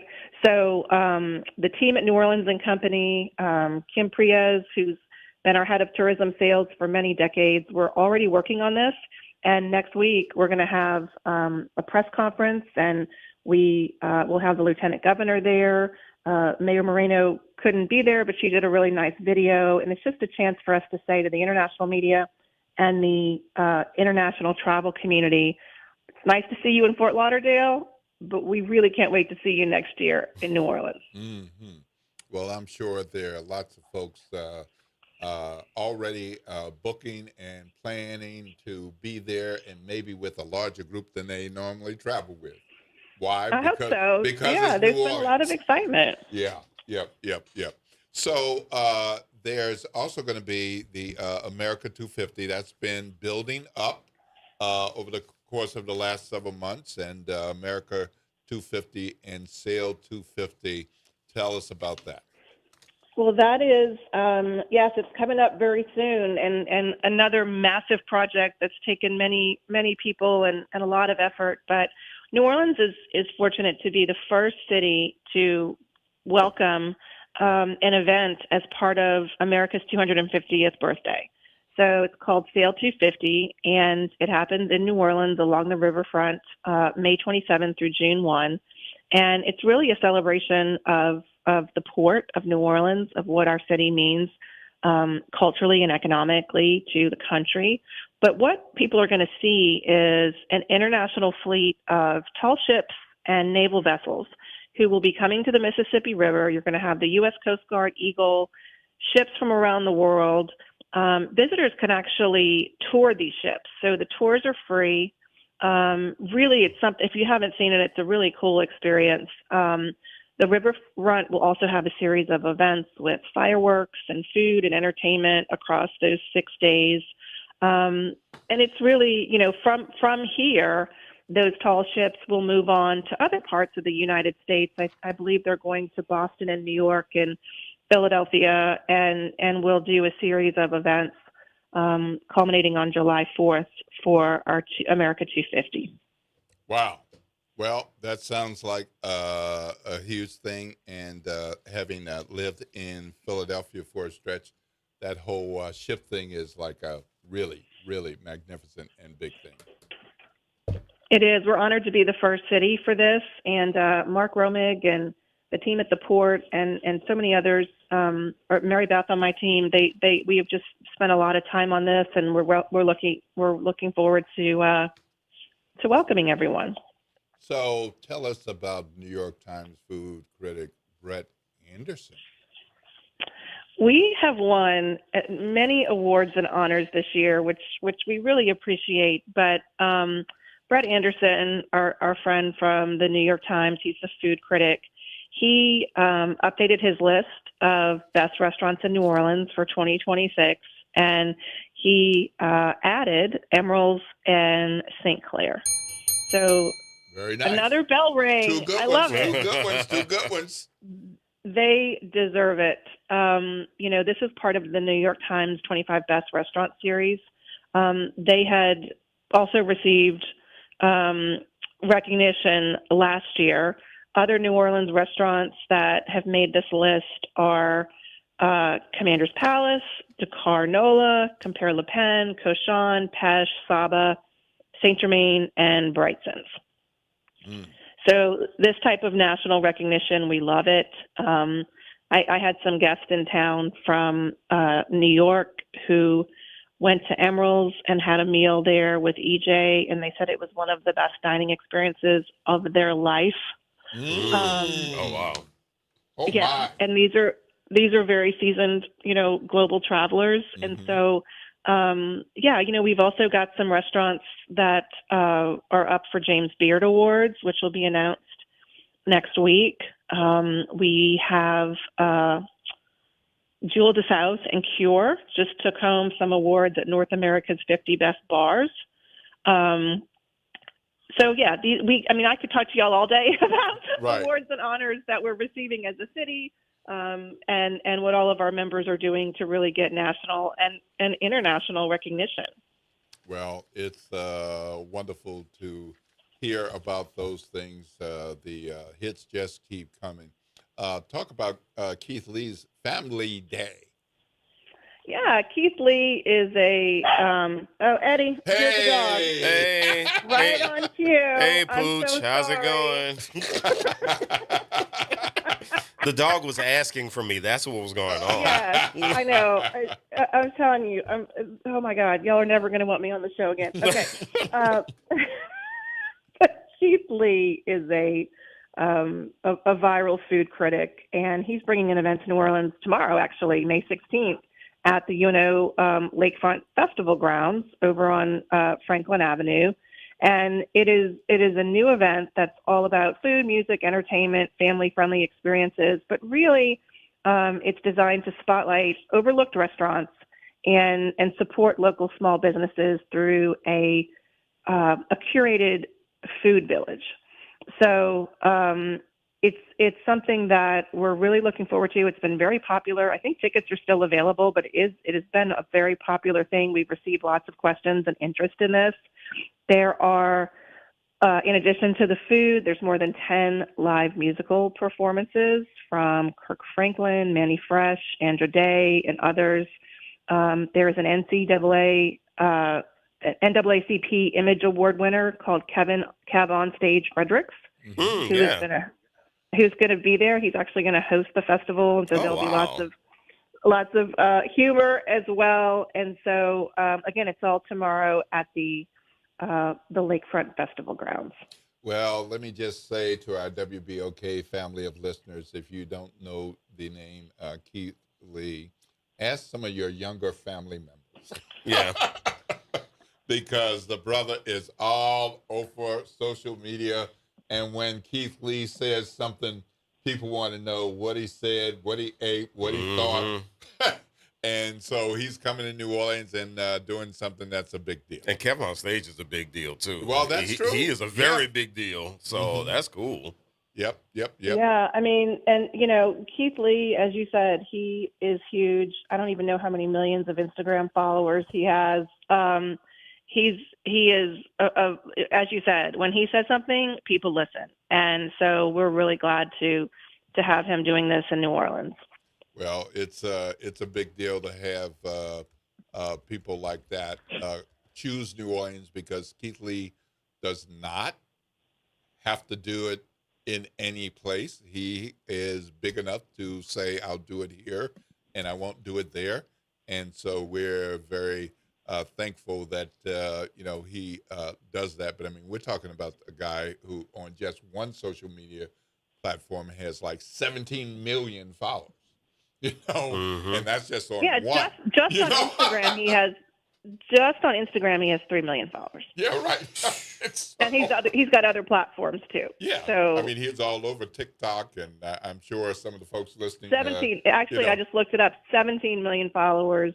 Yeah. On TikTok. People Magazine actually did an article on this event. So anytime we can,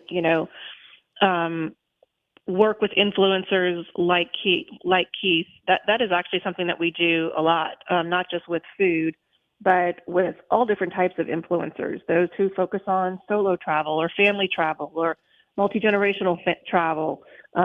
We've had many influencers here who focus specifically on Black-owned restaurants and Black culture. So it's a big part of what we do, is sort of identifying those people that reach important audiences for us invite them into the city. And what Keith Lee is doing is above and beyond with this festival, but just on a normal day, working with influencers is a big part of what we do at New Orleans and Company. Very good. Well, Kelly, I know you got things to do, and we thank you again for making time to spend some time with our WBOK family of listeners here on the Good Morning Show. If people want to find out more about some of the things that you've been talking about and more, how can they look that up? They can go to our website, which is neworleans.com. And thank you for the time, Will and Eddie. I love talking with you guys, and we appreciate this time to speak with your listeners on a regular basis. Well, thank you so much. Lord's blessings. Have a fabulous day and an even better week. Thank you, Kelly. Thanks. Y'all too. All right. So long. Eddie. All right. So, folks, that was Kelly Schultz, Senior Vice President, Communications at New Orleans and Company. I'm Will Sutton here with Eddie Francis. And coming up next, we're going to be talking with our friends from Liberty Bank. And we're going to be talking about building a healthy relationship with money. Another part of what kind of health we need to be paying attention to. Yep. So this is WBOK, 12:30 a.m. What New Orleans is talking about all day long.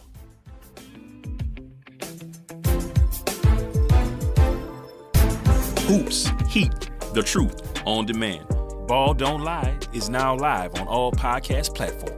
Tap in, search WBOK Media, find Ball Don't Lie, and bring the fire with you wherever you go.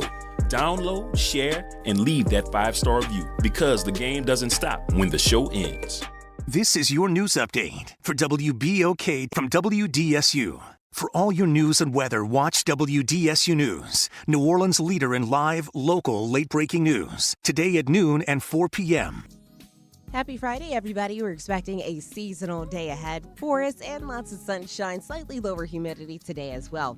Highs reach 84 to 88 degrees, so that is right around average for this time of the year. As we are getting into tonight, expect lows to fall to the 50s and the 60s, near 70 for some spots. And then for your Saturday, back into the mid to upper 80s, even warmer as we look ahead to Sunday on into next week. From the WDSU First Warning Weather Center, I'm Raven Richard. Hey everybody, it's Graylin Bryant Banks. And Kimber White Dupree. From the front porch, y'all. You know how we do. Every Monday is Moving Monday. And Tuesday is Trivia Tuesday. And y'all know we have nothing but bad cheering coming through here on Wednesday. But stick with us. On Thursday, we travel. That's right. And Friday's Free Your Mind Friday, so get your brass up. Something on your mind? Want to get it off your chest? Holla at your people. WBOK 1230 AM, the station you listen to all day long. Step back in time and experience the moments that shaped our world at the National World War II Museum, located in the heart of the Warehouse District in New Orleans. This world-renowned museum brings history to life, telling America's story in the war that changed everything, why it was fought, how it was won, and what it means today. From immersive exhibits to powerful personal stories, this is more than a museum. It's an experience. Plan your visit today at nationalww2museum.org. World War II Museum, where history lives. LifeCare provides valuable whole life insurance to cover final expenses such as medical bills, burial costs, and unpaid debt. A final expense insurance policy is fast, easy, affordable life insurance that's available to anyone between the ages of 50 and 80. No medical exams, no lengthy questionnaires, and no waiting period. The application process is quick and easy. You can even apply without having to undergo a medical examination. Just answer a few questions and we'll do the rest. With the average funeral cost skyrocketing to $11,000 and Social Security only paying $255, you need simple, affordable peace of mind for you and your whole family. Don't leave behind unpaid expenses that, if left unattended, will burden your family tremendously. Benefits include a guaranteed premium that will never increase, a guaranteed cash value, and a guaranteed death benefit that can never decrease. To find out how you can get final expense insurance with a guaranteed lifetime rate lock, call LifeCare at 800-571-9955. That's 800-571-9955. 800-571-9955. The Ron Kelly Show. Real talk, bold truth. Tune in for your weekly dose of unapologetic conversations that don't dodge the truth or dilute the message. Stay informed on the issues that matter most on The Ron Kelly Show. Every Monday at 7 p.m. on WBOK 1230 a.m. The Historic New Orleans Collection presents a new exhibition open through June 7th, 2026, The Trail They Blazed. Built collaboratively with people who participated in the local civil rights movement, The Trail They Blazed presents stories of social and racial justice straight from the people who lived them. Listen to leaders tell their stories of resistance and persistence in their own voices, recorded by the Historic New Orleans Collection. Plan your visit to 520 Royal Street in the French Quarter and reserve your free tickets at hnoc.org today. This is The Law in Your Legacy. I'm attorney Pete Hamilton. I'm attorney Ryan Hamilton. When it comes to family planning, should you go with a will or a trust? A will is like leaving instructions to the court. It tells them who gets what, but your family still has to go through a succession, which can be costly and time-consuming. A trust, on the other hand, avoids court altogether. So when the time comes, everything transfers smoothly to your loved ones. It's a little more work up front, but way less hassle and expense later. Plan smart, save time, and take care of your family. This is not legal advice. That's just a tip brought to you by Liberty Bank and Trust. For more information, go to libertybank.net or contact us at 504-915-5016. Good morning, wake up. The Good Morning Show. Good morning. On WBOK.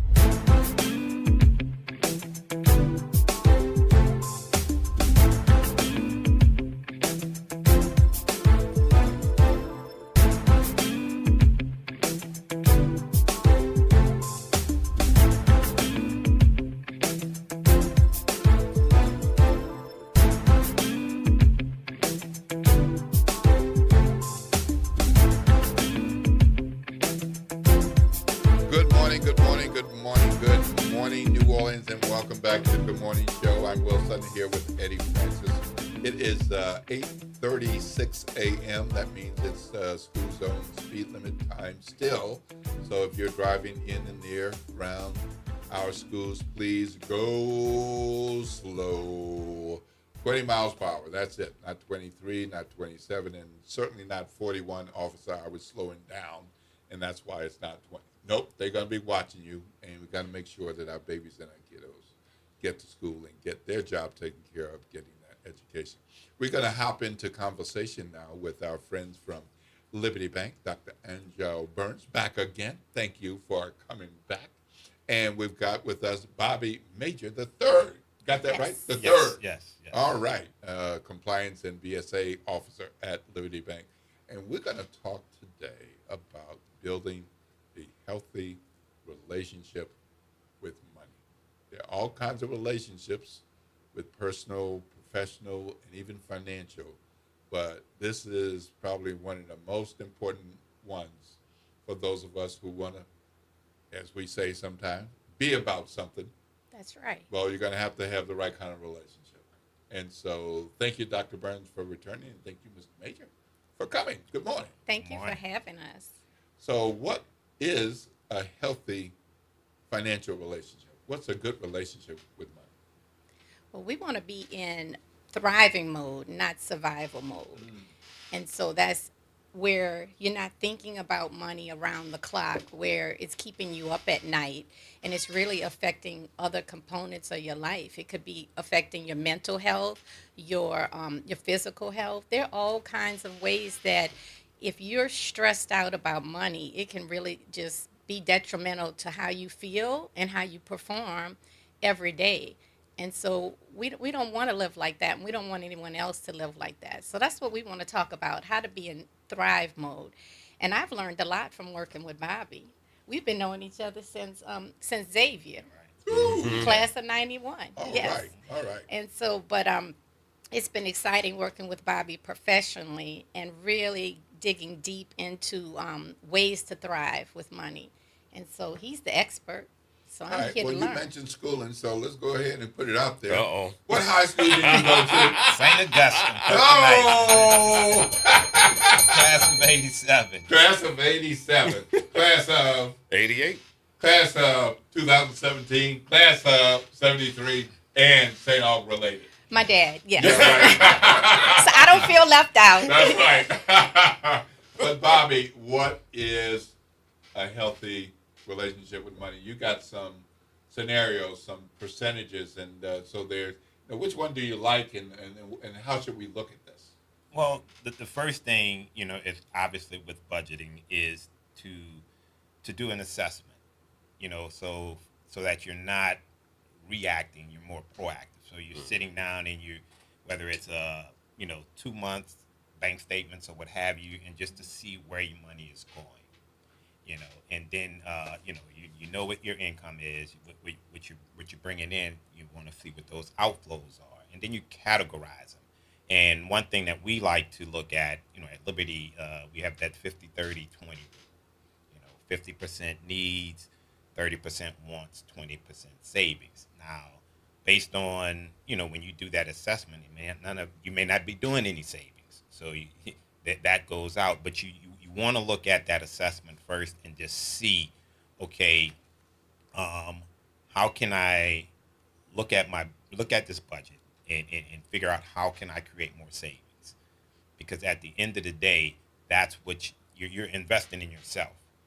And if everything is just going out consuming, you're basically on a hamster wheel. So your needs are going to be your mortgage, car payment, insurance, utilities. Those are things that's going to happen monthly. Your wants are going to be like gym memberships, eating out. That's where you can create some savings and things of that nature, and then to create some savings to move into the savings portion, the 20%. And if you're just starting out, you always, the rule of thumb is if to be able to prepare for any type of emergency, loss of income or what have you. So you want to attack at least have to have a 3 to 4 month cushion, where you're creating those savings. That should be kind of your first goal. And the thing you're trying to build is that cadence of just where it's muscle memory. It's just every month you're looking at you're looking at your budget, making sure that you're staying in line. And if for some reason 1 month you're out of, you go over budget, the world is not going to end.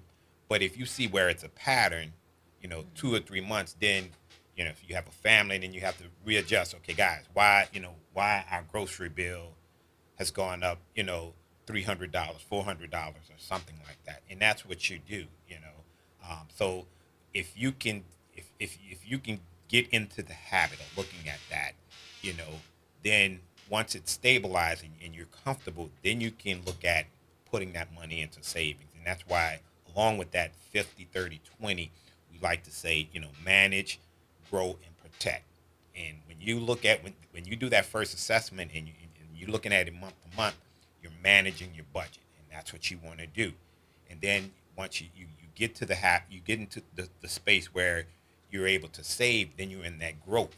You're putting it into, whether you're doing a Roth IRA or a traditional IRA, you're putting into your 401k or something. You're moving that into the growth pattern. Then the last one is to protect it. You don't want to get out there and say, what, I want to be a day trader. I'm gonna take all my money and I'm gonna just start going and picking individual stocks. Now, if you have that capability, then fine. But if that's not your lane that you're in, it's almost like gambling. So when you build up that nest egg, you want to be able to protect it. So, Bobby, what do you say to the people who say, man, I hear you. I get the percentage idea. I like the idea. I want to do that. But, man, I can't save $10, $20 a month. And then you want me to do 20%? I don't see any way I can get there because I can't even save $10, $20 a month. Right. Well, and you may not be able to save 20, but you'll never know unless you do that financial assessment. You'll never know, because you're just reacting. You're paying this bill, paying that bill, or what have you. So you once you do that assessment, let's say you have credit cards or what have you, and most people, they may have retail credit cards like Lowe's or Home Depot or Saks or Dillard's. Majority of those credit card rates are in the 20s. So if you can look to do a consolidation loan or something, that may save you $200-$300 or something. So all of a sudden now you have $200-$300 that you can move into the savings category. So that's the exercise that you want to go to. And like I say, it becomes muscle memory, that's what you want to build. So when you do, get a bump in income for whatever reason, the next thing you have to worry about is lifestyle inflation. Because you get that bump, that don't The mean more we make, the more we want to spend. Right. That's where the discipline comes at, because some people, well, you know what? I got a, $500, $600 bump, I can move into this luxury vehicle, or, hey, let's get a bigger house. You're in the same boat, you're in the same boat, so you just, when you get to, that stage where you're saving and things like that, you start looking at, I'm not gonna say you start looking at life as a balance sheet, but you got assets and liabilities. So you can even gamify it. It's like challenge yourself. You know how some people like a competition, you like a game. You think about it like you're competing with yourself. It's like challenge yourself. And we always talk about you can't afford not to save. So we think sometimes it's so tight. But if you could just put $5 away every 2 weeks. I know it sounds small, but if you think you can't do 10, then do 5. But we have to put something away. And then you see you can put the 5 away every 2 weeks, and let's bump it up to 10, and so on and so on. And you see you don't even miss it, especially if you do that assessment that Bobby mentioned. Like we were talking about how much can be spent on things like Starbucks. I won't beat up on, certain brands, but just, coffee from a vendor, a store. Make your own coffee at home and take it to work, Or the amount of money people spend on Uber Eats. Yeah.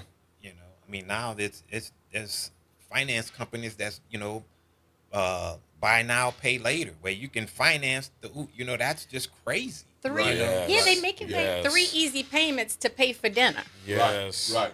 Yeah. I have seen that, and that was insane to me the first time I saw it in selection. So, Michelle, this comes up every time we talk about this, about how our feelings are connected to our spending habits and money. So, Bobby, what about people right now who are, let's talk about somebody who is jobless right now, and they are just beaten down by the entire experience. They've been applying for jobs for 5 months. Nothing's moving, and right now they are mentally freezing and emotionally freezing when it comes to money. How do they get out of that? What do you think they can do?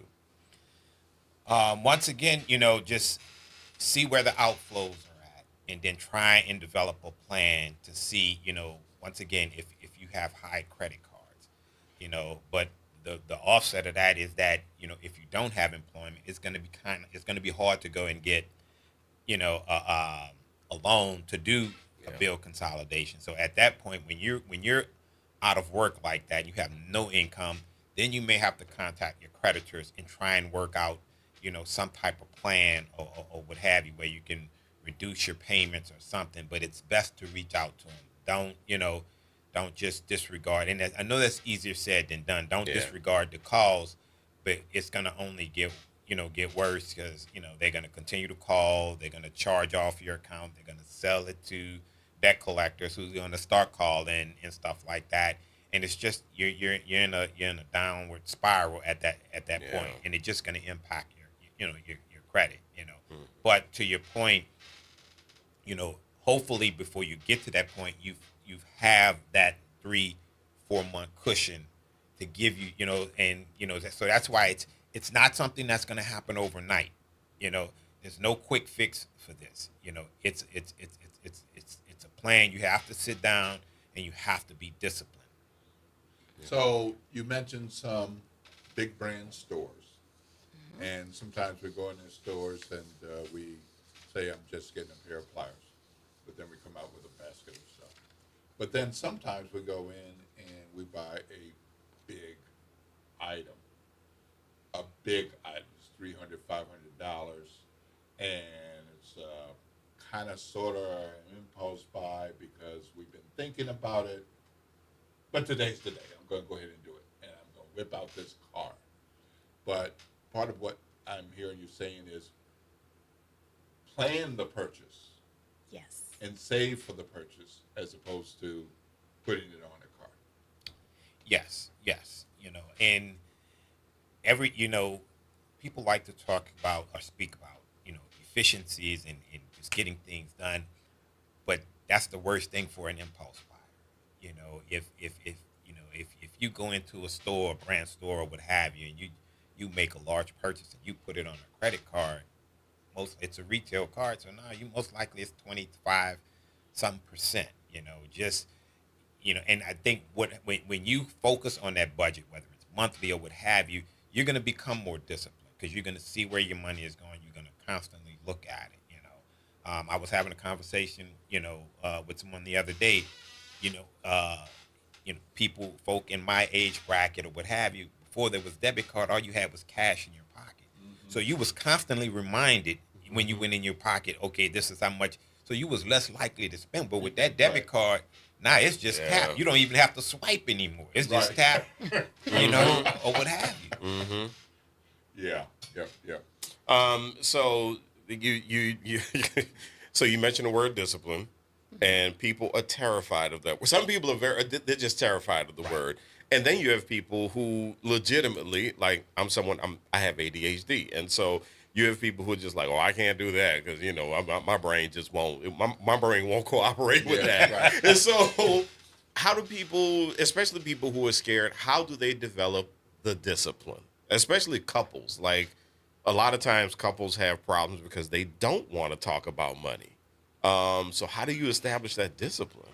Well, you mentioned, you said people don't want to talk about money, and that's why it's so important to know your banker before you need your banker. Mm-hmm. And that's where community banks come in, like Liberty Bank. When you can have that relationship with a branch or what have you, or a loan officer, and you can call and say, hey, I'm having this problem. I don't want to make this purchase. Can you assist me? Either with a loan, or just asking questions. Mm-hmm. Because you don't know what you don't know. But if you go out there. Because the bottom line, the economy, capitalism, it doesn't punish not knowing; it profits from it. Oh wow! Oh wow! That's a good way to look at it. Yeah, that is repeat. The economy, capitalism, it does not punish just not knowing; it profits from it. So when you don't know, what you're I guarantee you can, if you round up 20 people and you ask them, and they have credit cards, and you ask them what their interest rate, I guarantee you 85% of them don't even know what their interest rate is. Mm. Not knowing will cost you. They will profit from you, And you've got to watch it because every month it can change. It can start off reasonable, but you've got to look at that statement, whether you look at it a paper statement online. You've got to look at not only the charges, but look at how the interest rate is changing on you. And a lot of times it's not based on just your behavior, it's what's going on in the market. So even if you're assuming the percentage stays because I pay my bills on time, I'm keeping that usage below 30%, but it's also based on what's going on in the market. With Liberty Bank, we have a credit card. It's just under 10% based on, your credit and all of those factors. But if you've got a plan for a big purchase, get a card that's going to stay low with interest as opposed to one that has those promotional interests, and then it's going to creep up on 2.9%. Yeah. Right. And then the fine print, next thing you're 22% interest rate. But Angel was speaking about the credit card, and it's fixed, so that's a comfort level. You don't have, any tiered where it's going to jump after a year or something like that, so that's a really good product to have, Oh, Bobby, we talk all the time. Some people say, well, the Liberty Bank card, how many rewards and points and how can I earn this and that? And I say, the reward is just under 10% interest rate because Bobby, talk about, you say those points are not free, Right. And you about to ring that bell again. Those rewards with the other companies. When I go into, I'm not going to say the name, but they always ask me, why you don't have, our app where, you can get the reward. And I said, look, nothing's free. If somebody tell you it's free, then you the product, you the mark. Right. That's what they're trying. You heard that he said you're the product. Yeah. It's just trying because although you're not paying, monetarily, but your spending habits. That data is valuable to them, So those rewards, and no matter what, I mean, it's a price for it, So and I guarantee you, some people they will use that, whatever product they're buying even more so, because they're in their mind, they're conditioned. But I'm gonna get these rewards, but then now you're spending more. Okay, Yeah. so I gotta ask you this question. Uh-oh. All right, so this is the WBOK family of listeners. We're at different places in career, family life, approaches, philosophy, but there are a lot of faith people out there. All right? Mm-hmm. And so the pastor or the priest is like 10%. And a lot of people go to church, they even participate in all the committees and everything. They're not doing 10%. Okay? But you hear that consistently. If someone were to do 10%, where should that fit in the 50, the 30, or the 20? And just from a financial perspective and not a biblical perspective, how can people look at that and feel comfortable? I mean, from a financial standpoint, that probably would be in the wants category, because it's not something that's reoccurring, like utilities or car payment or whatever. And it's not a savings, sort of say for that individual that's paying that or what have you. So I would say it would probably be in the wants category. Okay. All right. And don't want to let you get out of here without talking about how money matters. Yes. If anything that we've been talking about has piqued anyone's interest, please go to libertybank.net, and under resources, you'll see Our Money Matters. It's free. You just create your own username, password, and the most important thing is take the time to do this. It's about a 7-minute assessment. You're answering questions about yourself. And so the financial wellness portal, Our Money Matters, will customize the experience for you. So if you want to save, it's going to introduce more saving tools. If you want to learn more about budgeting, stocks, whatever it is that will meet your goals, it's there for you. It's Our Money Matters. So that can be a part of that assessment that you were talking about earlier. Right. Yeah. And within Our Money Matters, there's a budgeting tool that's very interactive, where it's you put your budget in by month, and then you can go to the analysis tab, and you'll see it spread over over a year. So you can look, if you did a budget for 6 months, and then you go back and you check it or what have you and update it, you can go to the analysis tool, and you'll see, okay, did I meet budget, or did I increase, or what have you? So then that that forces you to put more attention on, this particular month, we did too much shopping or what have you. Right. Well, thank you, Dr. Angel Burns. Thank you, Bobby Major III, Purple. Thank y'all for coming in this morning and helping us learn some more and think more deliberately about a healthy relationship with money. That 50, 30, 20 is something that's a good guideline, and something that we all can do, but the question is, do you want to do it? And as I understand from you do the assessment. You don't just say, I'm doing 50, 30, 20. Do the assessment. Right. Kind of see where you are. Exactly. And have the determination to do this. And as Eddie said, be disciplined about that.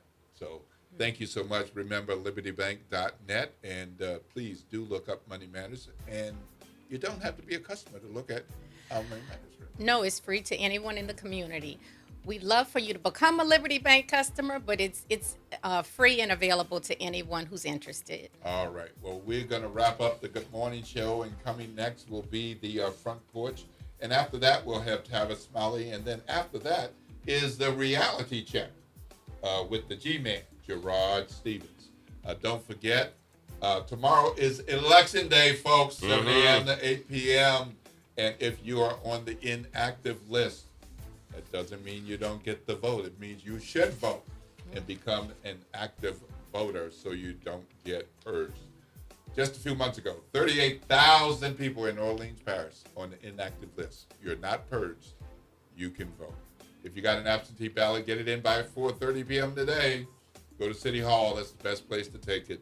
And let your voice be heard. This is WBOK 1230 AM, what New Orleans is talking about. Oh,